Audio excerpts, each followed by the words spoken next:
नमस्ते दीदी भैया, देखिए हमारे यूट्यूब चैनल में बहुत प्यारा शाम का करिए,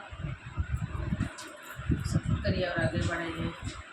काड़ खटकिन भौजी बेच मछरिया, काड़ खटकिन भौजी बेच मछरिया।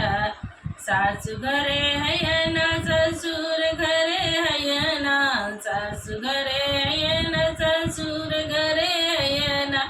अरे पियवा बसल कलकतवा नौकरिया, का करबुए ननदो लेके मछरिया, का करबुए ननदो लेके मछरिया।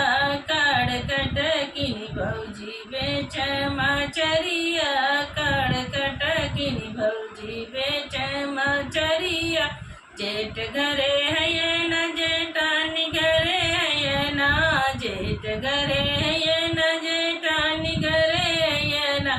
का करबुए ननदो लेके मछरिया, का करबुए ननदो लेके मछरिया। पियवा बसल परिदेश कलकतवा नौकरिया, का करबुए ननदो लेके मछरिया, का करबुए ननदो लेके मछरिया।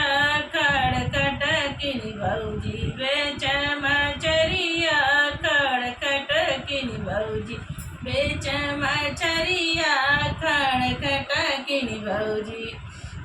देवर घरे है ना देवरानी घरे है ना, देवर घरे है ना देवरानी घरे है ना।